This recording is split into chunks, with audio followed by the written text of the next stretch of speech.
Hi and welcome to the channel. In this video you can learn how to create your own board games with your kids together. Why you should do that, you might ask.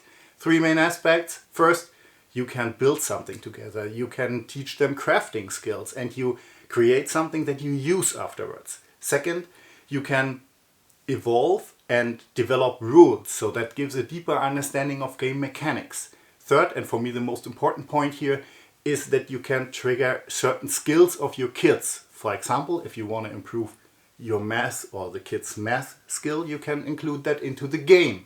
And just by playing, they get better. So very easy project here, very basic tools and cheap. So if this sounds good for you, follow me. I decided to build a dexterity game here. Why? There are only a few good out there. Either they are boring or too complicated or very expensive. And I started here with a flat board, 2x4 feet. That seems a little bit big, but we use that board as a table surface in the garden during the summer for the kids as well. You will see that looks fantastic at the end. Anyways, I painted a ship on that board, and this ship was a design from my kids. We made on paper beforehand, and now as I transfer their idea to the board, I can adjust the dimensions right. That is important. You will see at the end why. The ship, you do not have to use a ship, but we want to have a pirate theme. But you can use castles, dragons, or whatever it is. And again, you will see the rules are easy adaptable to whatever you want to have. As I finished the painting, I carved out all the lines and then we start burning it with a soldering iron. You have to decide what parts can your kids do and what parts you want to do, and if you do not want to use a soldering iron, you can use a Sharpie. But the aim is to have a very good feeling kind of board game, that the kids have something in their hand, that they move and that feels good and worthy. As you can see, I added some holes in the ship and some at the end of the board with a force snippet. You will see in a minute what they are for. And to give the whole board this kind of worn out old field pirate gunpowdery look, it's very easy method to burn it with a torch.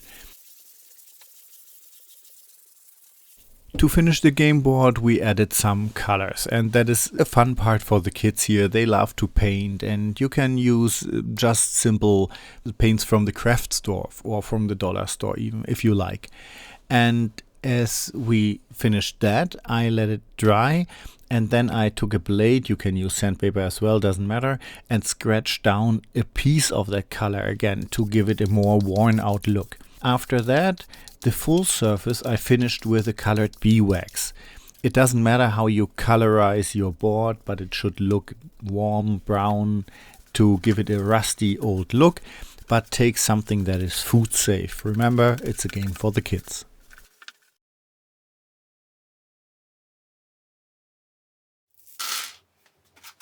The game pieces here are really available and cheap, so you need some glass beads or stones if you like, some dice and some coins. That's it. The aim of the game is to sink your opponent's ship by flipping this glass beads or stones if you like and land on the surface of that enemy ship. So this flipping stones or flipping beads representing your cannon shots. You have 4 shots, and if you hit the hull or the sails, makes 1 point of damage. The red area where the quarters are, 2 points of damage. The crow's nest doubles whatever you have on damage or what you made in that turn. Or if the bead is not fully in one of the areas, it does not count. If it is in the water, it does not count. The holes I drilled into the hull, that represents the cannons of the enemy. If you hit 1, 2 or 3 times in that hull, each hit it's 2 points of damage, not 1. And your opponent has 1 shot less in the next round, and that is a hard thing. And if you hit the hole in the quarter area, that means that you injured an important officer on board. So that scores 3 points of damage, not 2. Yeah, that's basically it. So you count down the life points of your opponent by shooting. If you play with 3 or 4 players, you have to count down from your own dice. And if you reach 0, you've won the game. So Yeah, that's basically it. A very fun game, very short, very easy to explain. And that's the first game variant. And for the second one, I have a little addition.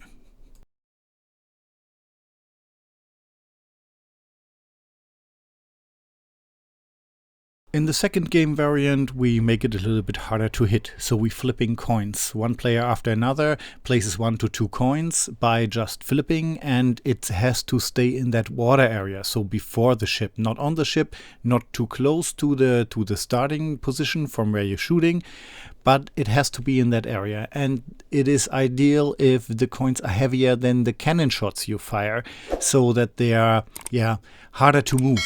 But if they move, they're staying wherever they end after shooting. And if they, for example, block one of the holes for the cannons or the captain's quarters, then you can't hit that anymore for that game. And if they are from the table, they're from the table. Also, so wird's Oh nix. nein. Oh. Oh. Ein Punktschaden nur. Alright. I think you know where I'm going with that. So if the game starts being too easy for you kids, you can include obstacles like these coins or even wooden blocks or whatever it is. And you can develop the rules together with your kids, so it's their game. We had hours of fun just building and playing that game. I hope you can do a similar thing, or maybe you have some experience with this kind of game designing and playing with the kids. Post me in the comments below. I'm eager to learn here. And I hope you liked that video. I see you soon on my channel again. I wish you happy crafting and happy gaming.